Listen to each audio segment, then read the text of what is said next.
So you're thinking of taking up block printing and you don't know what any of the tools are. I thought I would walk you through some of the beginner tools, some of the less expensive tools, so you can get started and start playing around and seeing what you like about block printing. Now, block printing is also called linocut printing, and that's because the first thing that you'll need is something to carve.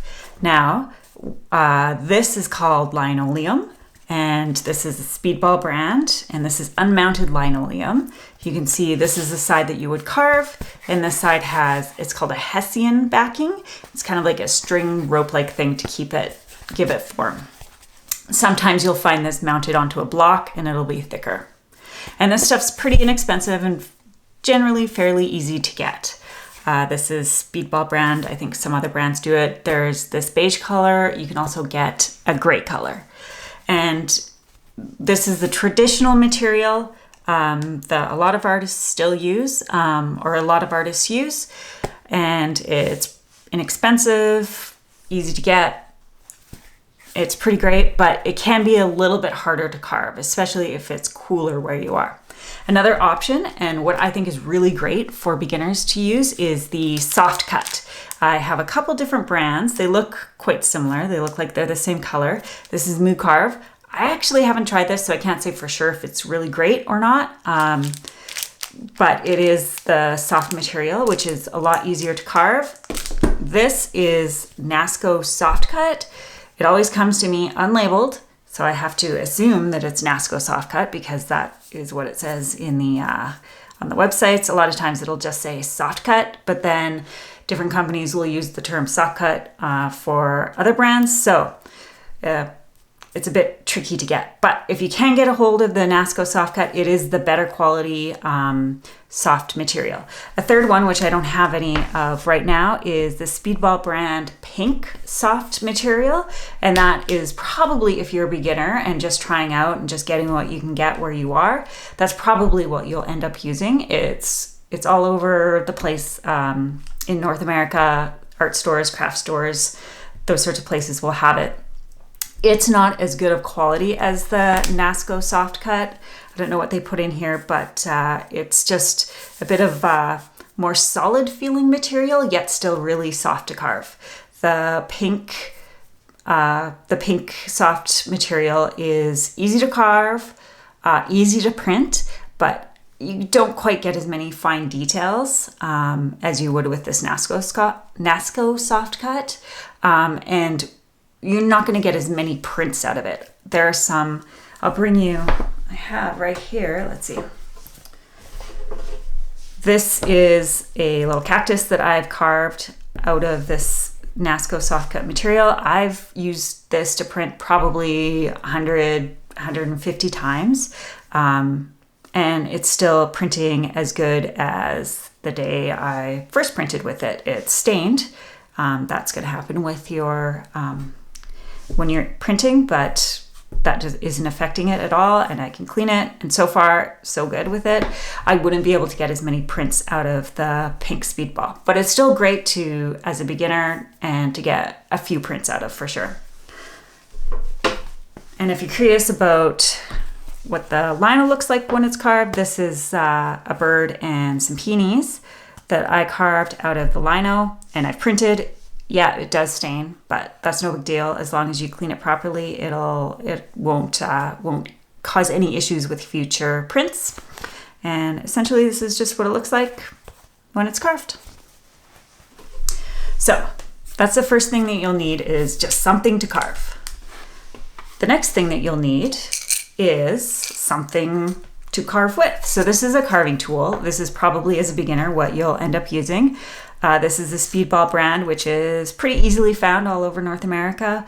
And it's great for beginners because you open up the little bottom of it and it has a few other sizes of the carving tool. So right now I have this is called a U-gouge, and it's kind of like a slight U shape. That's what I have in here right now. Let's see. You can compare. The V shape is sharper, and you'll just want to experiment, see what you prefer, and you just switch out, you kind of turn this metal piece and you can slide in a new piece. And these can sometimes be a little tricky. Some days they just don't want to work properly. But essentially now you have a different size to carve. So you just carve like that. So those are the two items you absolutely need to carve at bare minimum. Now a third item that's handy when you're carving, not necessary, but really handy, is a bench hook. So I'll turn it on its side. You can see there's a hook here and then another hook here.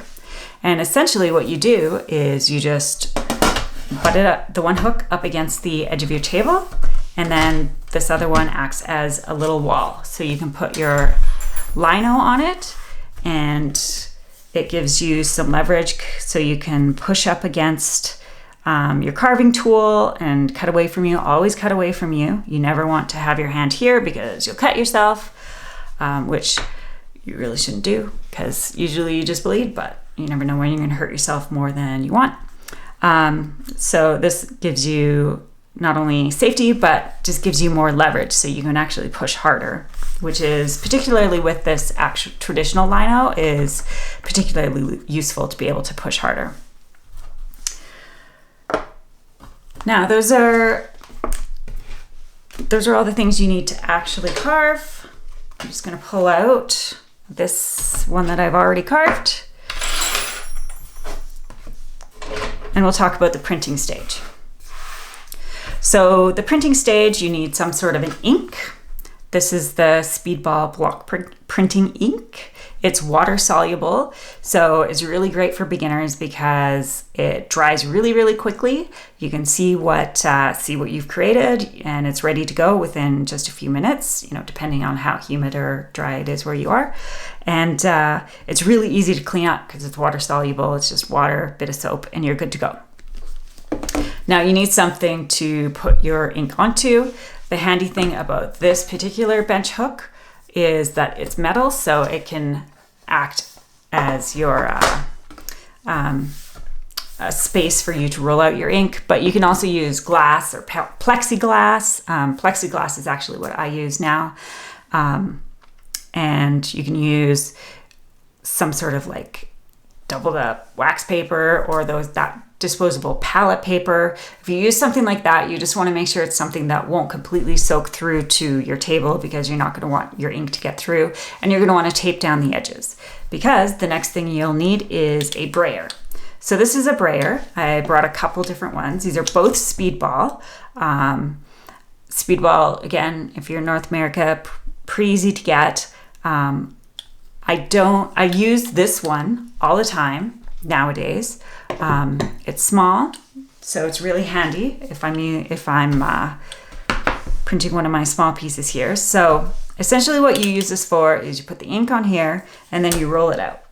And you roll it out till you get a nice surface on here. I'll do some later videos that actually show the full process. But essentially you roll this out and then you roll the ink onto here and then you print.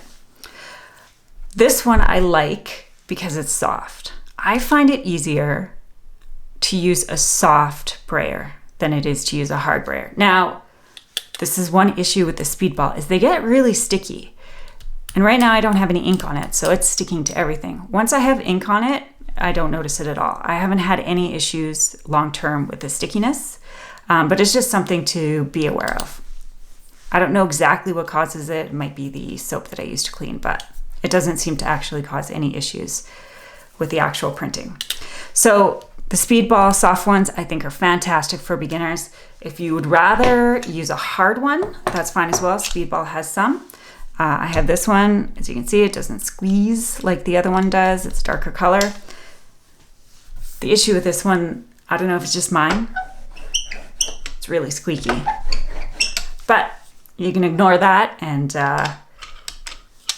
just roll out your ink and roll it onto whatever you're printing. And depending on how large it is of an item that you're printing, you'll need to do multiple passes, but essentially that's how you use the bearing. So you definitely need that. And Then you need some sort of a printmaking paper. I have these couple Strathmore packs. This is just a little guy, this is the bigger guy. You can see what you have at your local art store. They might have this sort of Strathmore printmaking paper, or you might have to ask them what the printmaking paper they have. You might end up with a big sheet that you cut up. That's fine, just as long as it's meant for printmaking. I've tried all sorts of different papers that aren't meant for printmaking and have yet to have any success. And of course, make sure it's big enough that it'll actually print. So this block would print nicely onto here, but obviously this size of paper would be useless for this. And you can cut this paper up into smaller pieces if you wanted to do multiples.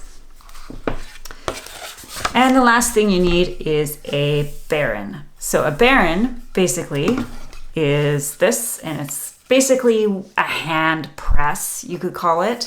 And that's so you can make sure that once you've rolled your ink onto whatever you're printing, let's say it's this,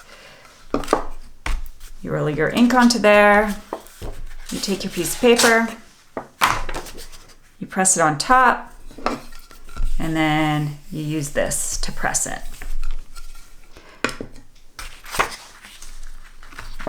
And essentially, this is everything that you need to get started with printmaking.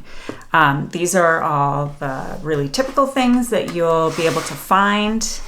Depending where you are, you might have different brands, but most craft stores will have some sort of versions of these.